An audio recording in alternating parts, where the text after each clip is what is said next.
Telugu reality show Bigg Boss 3వ season కు రంగం సిద్ధమవుతోంది. గత 2 సీజన్లు సూపర్ హిట్ అయిన సంగతి తెలిసిందే.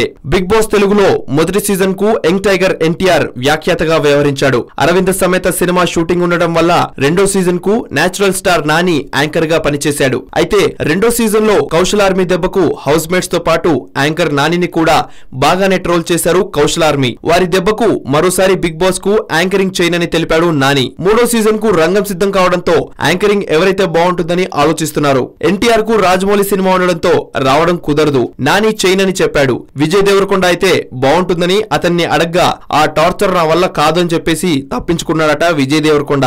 అయితే ఇప్పుడు తాజాగా 2 పెద్ద పేర్లు తెర మీదకి వచ్చాయి. అందులో ఒకటి విక్టరీ వెంకటేష్ మొదటి స్థానంలో ఉన్నాడు. వెంకటేష్ కామెడీ టైమింగ్, సింప్లిసిటీ, వివాదాలకు దూరంగా ఉండడం వంటి అంశాలు అన్నిటికీ మించి ఆయనకంటూ పెద్ద ఫ్యాన్ బేస్, స్టార్ స్టేటస్ ఉండడంతో వెంకటేష్ అయితేనే ఒత్తిడిని తట్టుకొని ఉంటాడని గత వారంగా అతని పేరు మారుమోగుతుండడం అవుతుంటే ఇప్పుడు సడన్ గా మరో పేరు సంచలనంగా మారింది.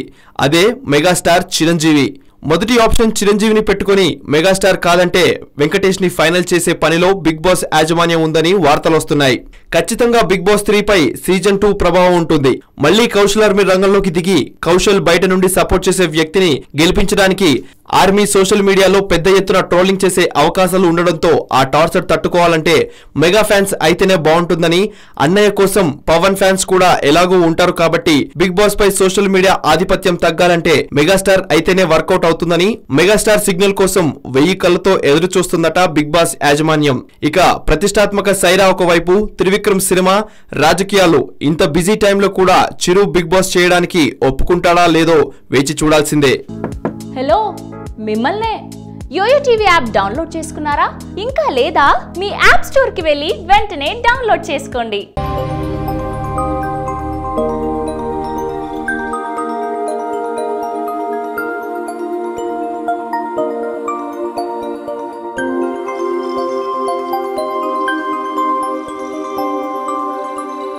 ఈ వీడియో గనుక మీకు నచ్చినట్లయితే లైక్ చేయండి, షేర్ చేయండి అండ్ సబ్స్క్రైబ్ చేయండి.